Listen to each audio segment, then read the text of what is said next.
Hi there, and welcome to the Alberta Update, a look at what's happening in your province. I am your host, Bruce McAllister. Thanks for being with us. Coming up today, the Premier is going to join us. We're going to talk about a recent trip to Alaska and the building boom that's happening here in Alberta. The Minister of Agriculture, R.J. Sigurdson, will drop by, tell us about how the government is supporting farmers and ranchers. And Minister of Affordability and Utilities, Nathan Neudorf, will be here to talk about affordability legislation and how the province is taking action to lower utility bills. All that and much more straight ahead on the Alberta Update. But first, as we always do, we welcome in the Premier for a conversation. Premier, great to see you. Thanks for coming by. Hi, Bruce. Hey, listen, you were recently in Alaska over the May long weekend, and I guess the question everybody would want to ask is any discussion on corridors? I mean, what can you tell us about your conversations with the governor?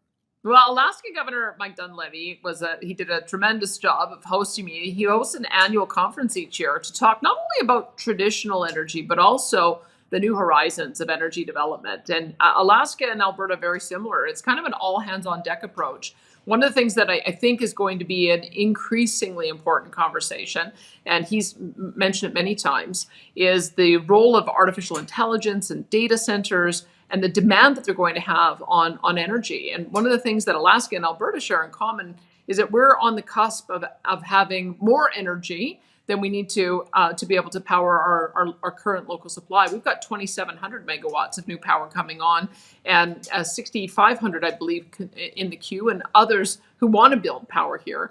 And so we could potentially use that as an opportunity to attract more new businesses here. And I think Alaska is very much the same. So that's one part of the thing that we talked about that we share in common. The other, of course, is getting our products to market.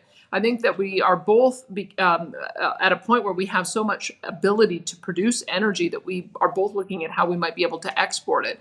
And he's interested in collaborating with Canada on a utility corridor that will allow us to build new roads, new rail, transmission lines, pipelines in order to get our products to market. So I'm pretty excited about having that conversation. Listen, I'm going to jump around to a bunch of subjects today. So rapid fire. New data from the Canadian Mortgage and Housing Corporation shows total housing starts in Alberta reached nearly 14,000. That was between January and April of this year.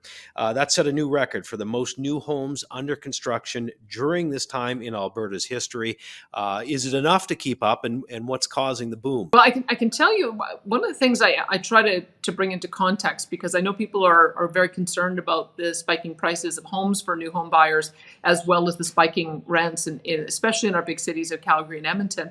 And we have to remember that we went through 13 quarters of people moving out of this province. We had really difficult times from 2014 until about 2022. And then all of a sudden in 2023, we got our groove back and everybody wanted to come here. And so it's taken just a little bit of time for our building sector to catch up. But boy, are they catching up in a big way. To be able to see the year-over-year increase in housing starts, I think our Seniors, Community and Social Services Minister, Jason Nixon, in the legislature said that we're up 67% year over year, which is really remarkable. And part of it is that we're doing everything we can to make sure people in the building sector know that we support them. We want to clear the barriers out of the way for the development permits. We're working with municipalities to do the same. We're creating incentives.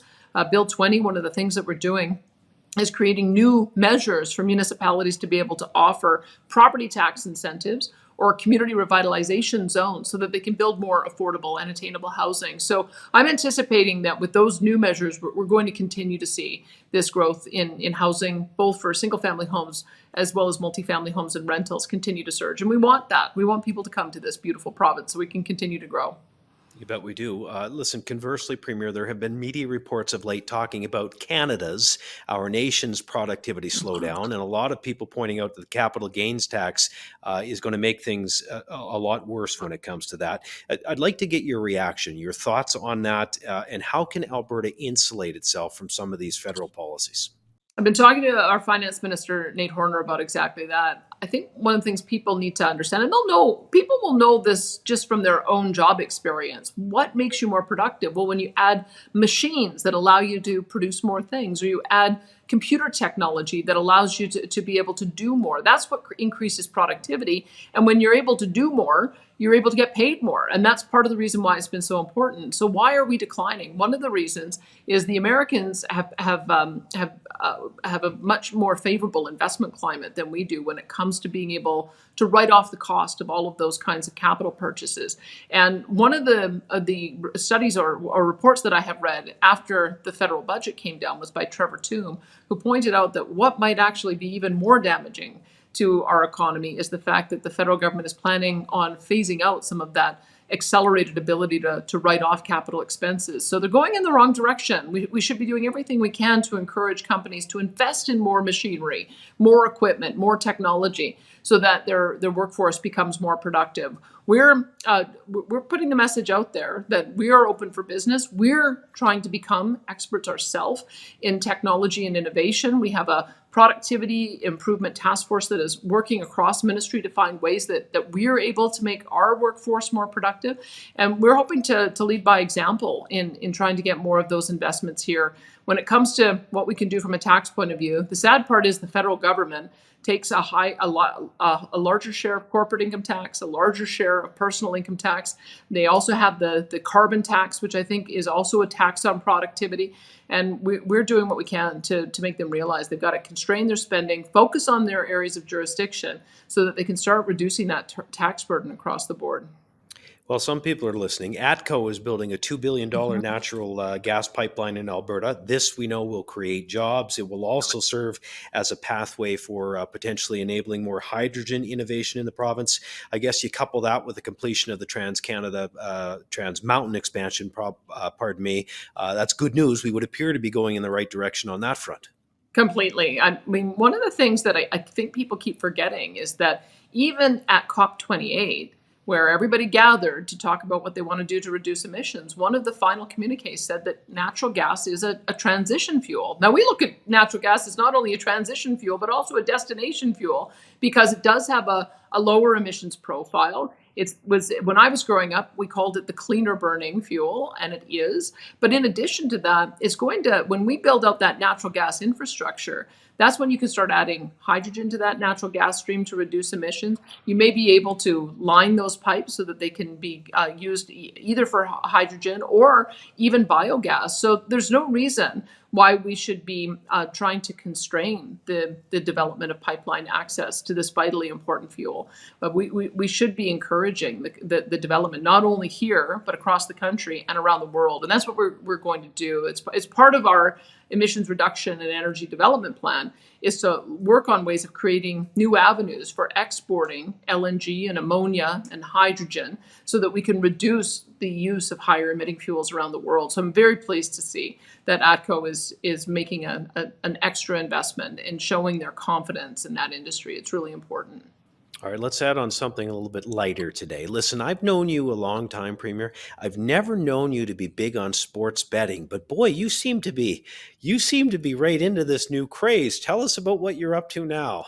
Okay, now don't let my green suit today make you think that I'm supporting anyone other than the Oilers. I got my pin here, and so we won the first bet against Premier David Eby in British Columbia. He's going to have to do a 2-minute homage wearing his new Oilers jersey with his name embroidered on the back, talking about how great the Oilers are. And so now that we're facing off against the Dallas Stars, I thought I'd get into a little bit with Governor Greg Abbott, and I'm putting a steak dinner on the table. My favorite cut of meat is delicious Alberta grass-fed rib steak, and I'm going to bet the Texas governor that, and I have, and he's accepted it, that when we win, he is going to sing the praises of a beautiful piece of Alberta beef. And we'll have to do the same if the unthinkable happens and the Stars end up winning. But I'm prepared for it. I'm a meatitarian, so any time I can get a delicious steak, I'll take it. But I sure hope that he's going to have to get his fill of some Alberta rib steak. Well, all in good fun. And yeah, that's right. Listen, we're looking forward to the series. Go Oilers, go. Thanks for this, Premier. We'll talk to you soon. You bet. Thanks, Bruce. There is our Premier, Daniel Smith, joining us here on the Alberta Update. Well, we know that we've got some good news in education to report for you today. Alberta has been selected by education leaders across Canada to lead the development of a new program for adults without diplomas to get their education credentials. This plan is to open more doors for more career opportunities. Here is Education Minister Dimitrios Nikolaitis with more. Hi, I'm Dimitrios Nikolaitis, Alberta's Minister of Education. Beginning May 3rd, 2024, the General Education Development Credential, also known as GED, is no longer available in Canada. However, as a trusted leader in education excellence, Alberta has been selected by education leaders to lead the development of a new Canadian Adult Education Credential. If you're an adult without a high school diploma and want to earn and develop a credential that will open doors to further education and employment opportunities, the Canadian Adult Education Credential, or CAEC, is available here in Alberta. The new CAEC is a high-quality, made-in-Alberta credential that meets industry assessment standards. It was developed for Canadian adults specifically and is reflective of the diverse cultures and perspectives represented across our great country, including those of Indigenous, Francophone, and other multicultural communities. Employers, educators, and test candidates can trust the CAEC as a reliable indicator of an adult's educational achievement. Alberta will be home to the National CAEC Testing Service and will oversee the administration and delivery of tests. This is an exciting development for Alberta education and all participating provinces and territories.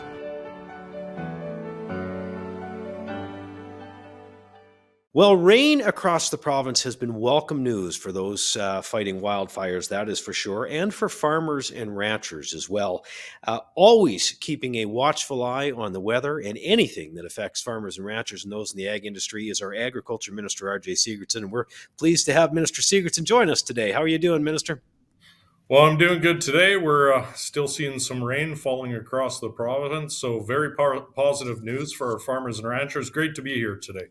And listen, thanks for coming on. And you're right, we needed the rain for sure. Going to ask you a few questions, jump around a little bit as I do to the Premier. Listen, your ministry has been focusing on supporting our ag industry and rural communities through current and future water planning. I know there was a commitment to this in the budget. Can you tell us a bit more about it and what Albertans need to know? Well, definitely. We've seen some strained water conditions over the past few years. So it was very important for us to be focused on making sure that Budget 2024 addresses the issues that I think impact our agricultural industry the most, which is that water assurity piece. That's why we allocated in this budget $5 million for feasibility studies to take a look at what projects are viable and where we should be going as a direction in the province to be able to build that additional storage capacity that's going to be important for the growth both in the sector, but as the province continues to grow as a whole. We've as well increased our irrigation revitalization program, $5.5 million this year to a total of $19 million. This is a very welcome program to our irrigation districts as they continue to revitalize the infrastructure and make sure that it's there for generations to come. And then as well, a block funding of $50 million over 3 years for the water management program to complete vital projects like the Dixon Dam capacity enhancement project. And this is all on top of what we have going on and was announced by our previous Ag Minister, the $933 million we put towards the irrigation modernization project that's continuing to expand our irrigation districts, modernize those irrigation districts, and really allow them to do more within the same allocated water that they have, which is very important for the future of agriculture. Minister, I was going to ask you to follow up on irrigation districts. I think you covered it. That was great information. So let me put you on the spot because I know you know this file so well. To those watching that maybe don't understand how important the irrigation districts are to Alberta, can you put into context how they're used by farmers and ranchers and how important that they are? Well, I think it's really important. Actually, one of the greatest draws we have for investment in our province right now is our irrigation districts and what that provides for a stable yield and a stable quality. As we continue to maximize within that space, we understand the potential. As we irrigate more land, you see productivity easily increase by 200% on the same land when it's irrigated over dry land. And when you consider that the global demand for food in the next decade, conservative estimates have the demand growing by 50%. The way that we're going to be able to continue to feed our families here at home, address food security and food affordability is a continued focus on investing in our irrigation districts and expanding those districts so they can continue to do what they do well. Yeah, love it. Hey, listen, being a farmer isn't easy. As you know, long hours, stressful work conditions. Obviously, you're battling the weather and everything else. With that said, what does your government do to put supports in place to make sure that mental health, stress, all of these things are covered, and you can lend a hand when it's needed to that sector? Well, definitely there is unique challenges in farming and ranching, and a lot of that is something that we recognize here as a government. We have a lot of MLAs that represent rural Alberta. They've anecdotally communicated a lot of stories to me about the challenges that our farmers and ranchers face as well. My family are farmers and ranchers, and that's why we continue to build programs. That's why we have Agno. Agno right now is a great tool for farmers and ranchers to be able to reach out if they're experiencing mental health and stress in the work that they do every day. And as well as we continue to support our farmers and ranchers, we're focusing on building out programs like the Sustainable Capacity program, which is the Canadian Agricultural Partnership, $508 million of funding in which we're supplying additional grants for on-farm irrigation stream. That really allows farmers and ranchers to partner with our government to be able to find more efficiencies within their irrigation systems. We have our on-farm water supply stream as well that helps them with building dugouts, wells, spring development, and dams on their property to provide more water surety to them. And, all in all, I just, at this point in time, want to thank our farmers and ranchers for the hard work that they do every year, understanding how much of a strain there is, how many unforeseen things that can happen in that workplace. And we always want to continue to be partners with them in the government and make sure that they know that they have the support they need. And that's why we continue to make sure that our business risk management programs that are so essential to our farmers and ranchers are funded and there for them every single year. And we will continue to make sure that they have the strength behind those business risk management programs that supply their crop insurance, moisture deficiency insurance, so that they can get the aid they need when and if they see drought conditions in the future. Let's talk about the work that's happening to grow the agro-processing industry here in Alberta before we go. Since launching the agro-processing investment tax credit in the spring of 2023, a number of companies have applied and qualified for millions in tax credits by expanding or setting up shop right here in Alberta.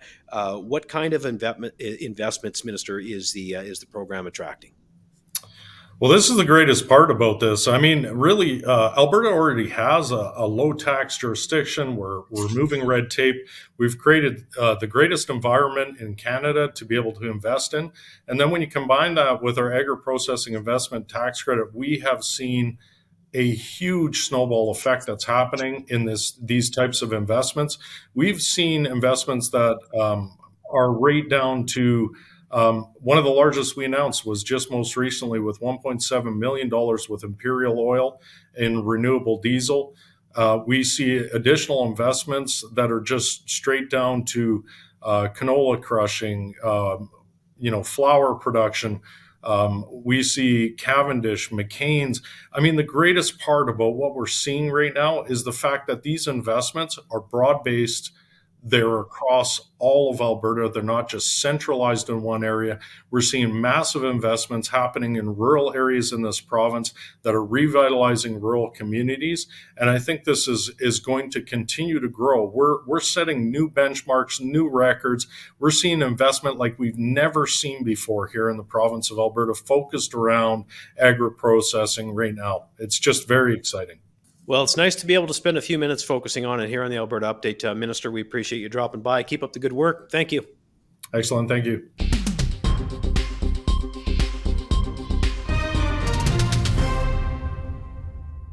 Well, Alberta's government has announced $340,000 in funding to support a historic home for people with disabilities. Joey Moss worked as an Edmonton Oilers and Edmonton Elks staff member for more than 3 decades, earning fame for long service to those teams and his spirit that went along with it. Joey's love for the game and his advocacy for people with disabilities made him a beloved member of the Edmonton community.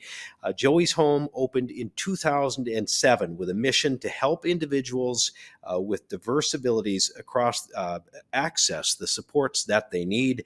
Moss, a longtime resident, passed away in 2020. He was 57. Minister of Seniors, Community and Social Services Jason Nixon saying this funding will create 5 new specialized housing units for people with intellectual disabilities and dementia to call home. By investing in projects like Joey's home across the province, we're ensuring that Albertans with diverse abilities have access to safe and affordable places to call home and to recognize their unique needs in the affordable housing crisis that we face as a country. Right here where we're at is more than a place to live. It's an environment where Edmontonians with diverse abilities have access to supports that they need to live fulfilling lives. Through the Affordable Housing Partnership Program, a total of $66 million will support more than 450 new homes and support housing initiatives across the province. Sport and rec centers are the hub of many Alberta communities. They are, of course, places to gather, to connect, and to be active. Physical activity has benefits for people of all ages, and Alberta government recognizes the vital role of these facilities in the province. As Minister of Tourism and Sport Joseph Scow explains, the province is committing $30 million to ensure Alberta's sport and recreational facilities continue to serve communities for generations to come. For many communities across our province, sport and recreation facilities are the heart of their community. They serve as a gathering place where people of all ages and backgrounds can build social bonds, create a sense of belonging, and enjoy the benefits of being active. We know that physical activity has many benefits for people of all ages, so it is my pleasure to announce our new Active Communities Initiative. Through Budget 2024, Alberta's government is investing $30 million to build or enhance sport and recreation facilities that inspire, connect, and enrich the lives of Albertans. I know how important access to sport and recreation is for kids growing up. It teaches teamwork, builds confidence, and promotes healthy lifestyles that last well into adulthood. But the benefits of being active don't just stop when you're a kid. It's proven that every stage of life, being active positively impacts physical, social, and emotional well-being. Alberta's government is committed to increasing access to sport and recreation in every corner of the province. The Active Communities Initiative will be the first grant program that is dedicated exclusively to funding sport and recreation infrastructure in Alberta. This initiative is open to nonprofit organizations, societies, and First Nation and Métis settlements that are looking to build or enhance active spaces to increase sport and recreation opportunities in their communities. Eligible organizations can visit alberta.ca to submit the first step in the application process. These investments are more than just building facilities. They're about building healthier families and more resilient communities by creating opportunities for more Albertans to be more active more often, which is one more reason that Alberta is the best place to live, to play, and to visit.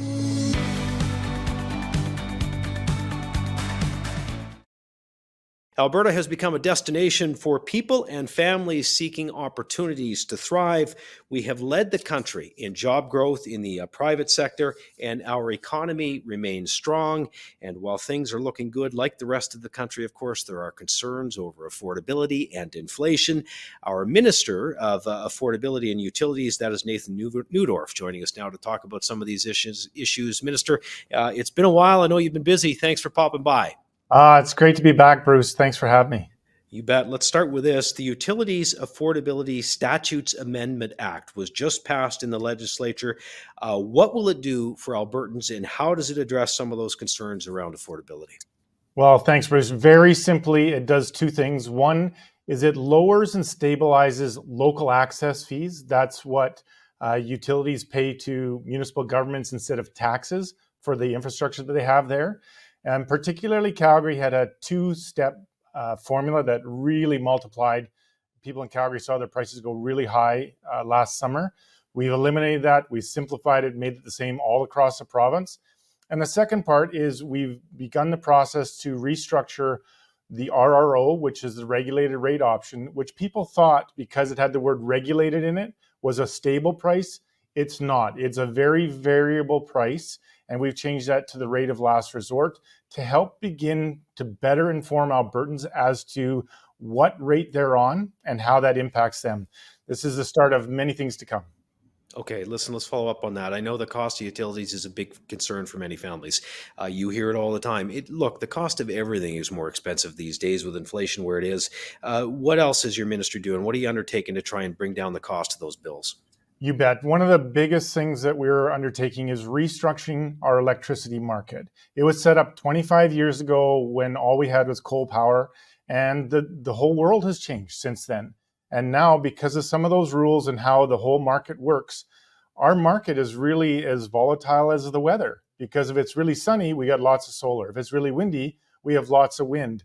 But if they're not there, then our structure is really fragile. So that's the work that we're really undertaking, is to fix that, to make sure that we have reliability as a part of the bidding process, to make sure people have electricity where they need it. And we've restricted some things like economic withholding, which is some significant practices that really saw those prices go up in the meantime. We're doing a lot of work to help people both now and tomorrow. So this winter, we experienced some grid alerts. There were some serious concerns during a deep freeze of all times. So do you want to touch on more about what you're doing to address those? I guess the reliability and the stability factor in all of this? Absolutely. And the thing that people should know is that we have over 3,000 megawatts of dispatchable thermal generation. That means it's there when we need it, coming online this year. So that shortfall that we had been experiencing, we don't have that anymore. We now have an energy generation surplus with more renewable coming online as well, more batteries coming online to make sure that we have that reliability. But again, restructuring that market and making sure that we have the right type of electricity to meet all of those needs, whether it's in the middle of the night, in the middle of the winter, in the middle of the summer when it's really hot. We have the electricity we need, and we're creating an entire marketplace that attracts even more investment to make sure we have that stability. Okay, look, this may be the easiest question that I ask you, but for Albertans saying, okay, that's great, some interim changes. How does it address things in the long term? Are you comfortable with the direction we're going? Absolutely. Albertans should know that just like so many other areas of our economy, electricity is a very attractive marketplace across the country and across North America. We have tons of natural attributes. We have natural gas. We have a great system already. We have a lot of reliability and stability. We are further enhancing that to make this a place where people want to come and build generation. People come and want to build factories because they can get reliable electricity. I'm sure you've heard one of the top attractions around the world is artificial intelligence and data centers. They use a lot of electricity. They're looking at Alberta right now because the robustness of our grid and our market restructuring. We're going to see lots of great things in the days ahead. All right, one more.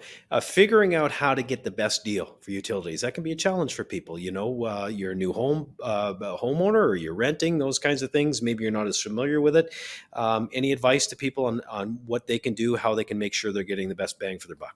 For sure. Obviously, we have a free and open market. There's something over 50 private retailers that offer a huge range of competitive rate programs.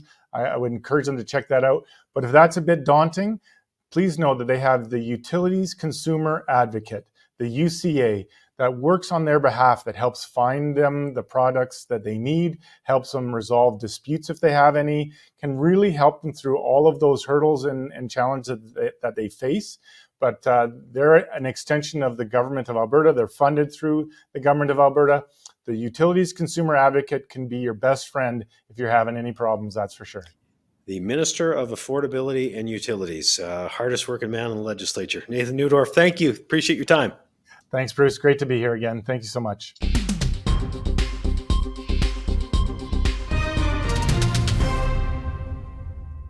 Well, if you're looking for something to do with the kids this summer, look no further than Alberta's Royal Tyrrell Museum.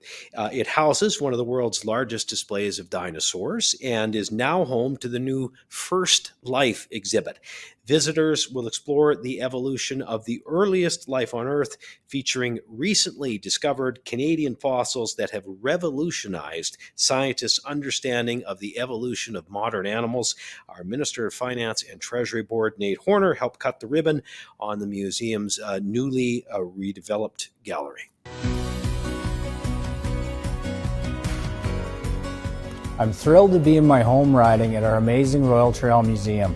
Today I announced the opening of the museum's new First Life exhibit that will reside in their newly redeveloped gallery. As one of 20 museums and historic sites owned and operated by Alberta's government, I'm proud of our ongoing investment to connect Albertans with world-class experiences. The renovations modernize the museum experience for both first-time and returning visitors, providing everyone with something new and exciting to see and do. Visit and explore some of the oldest known fossils in the world and learn about Alberta's unique and fascinating history through new videos, illustrations, models, and hands-on activities.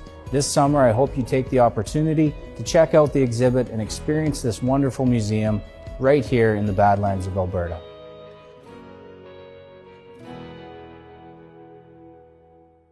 I think the minister is very proud of that new attraction at the Royal Tyrrell. Well, that does it for this episode of the Alberta Update as we bring you a first-hand look at what's happening in your province. We appreciate you taking the time to join us. Remember to subscribe to the Alberta Update on YouTube. Share it with your friends and family. You can also find it, of course, on all of the socials. We'll do it every week when the legislature is sitting and every other week when it is not. Thank you again for being with us this week, and we'll see you again next week. Go Oilers, go.